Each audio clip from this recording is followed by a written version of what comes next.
bienvenue sur 3 points, c'est tout, le rendez-vous quotidien des lecteurs de 450.fm, le journal de la franc-maçonnerie sous tous ses angles. Vendredi 12 novembre. Au sommaire aujourd'hui. Tourisme, aux sources de la franc-maçonnerie, le Sefer Yetzira. Quelle heure est-il ? Il est midi. Bonjour à tous, il est midi. Connaissez-vous Saint-Martin-des-Champs ? Elle a aujourd'hui beaucoup moins d'actualité qu'à une certaine époque, mais il faut savoir qu'à un moment c'était l'une des commanderies templières les plus puissantes de la région de la Brie. C'était au XIIIe siècle. Effectivement, aujourd'hui, il est difficile d'imaginer que ce lieu était l'un des plus hauts lieux de l'ordre templier lors du Moyen-Âge. Si vous voulez en savoir plus sur ce lieu chargé d'histoire, rendez-vous sur le site de 450.fm, c'est cette semaine et c'est gratuit. Le temple de Jérusalem, le roi Salomon et l'architecte Hiram sont à la base de la tradition et des rituels maçonniques. Que vous soyez maçon ou pas, ces histoires entre mythes, histoire et réalité sont passionnantes. Jean Barthelot nous propose un essai sur l'archétype des relations entre Salomon et Hiram dans la construction du temple de Jérusalem, dans un ouvrage intitulé « À la source de la fraternité » aux éditions Télette.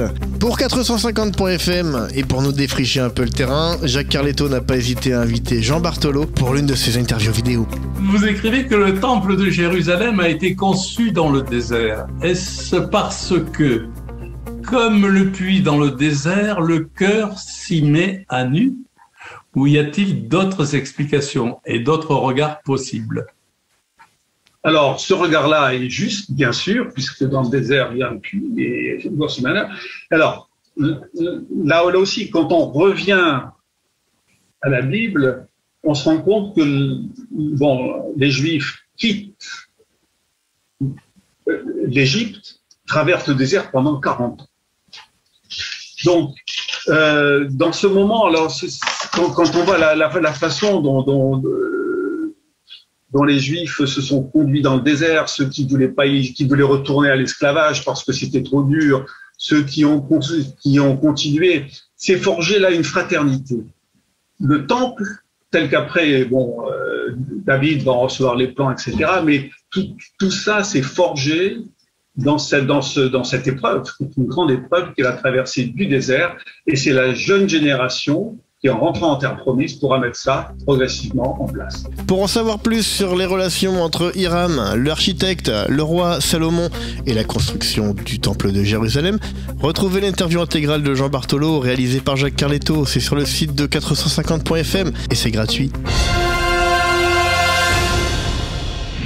Connaissez-vous le Sefer Yetzira, aussi connu sous le nom de livre de la création, qui fait référence dans l'enseignement de la Kabbale hébraïque à un texte qui relate la formation du monde au moyen des lettres de l'alphabet hébraïque avec leurs différentes combinaisons. Ce texte est étudié par de nombreux chercheurs s'intéressant à toutes les traditions. Et ce week-end a lieu le 14 novembre un colloque exceptionnel qui s'intitule le Sefer Yetzira, histoire et réception d'un texte kabbalistique majeur qui est ouvert à tous avec la participation de la Bibliothèque nationale française, avec le CNRS, avec tout un tas de chercheurs et exégètes. L'événement aura lieu à Paris, mais il y a de fortes chances que vous puissiez suivre cet événement en direct sur internet. Toutes les informations pratiques, les liens et le programme du colloque sont présents sur le site de 450.fm. Merci encore une fois d'être de plus en plus nombreux à nous suivre chaque jour. Votre soutien, c'est important pour nous. 450.fm, c'est le journal de la franc-maçonnerie sous tous ses angles et ça s'adresse à tout le monde. Alors, qui que vous soyez, rejoignez la communauté 450.fm. Voilà, j'ai dit, 3 points c'est tout. Tout est fini sur les 2 colonnes.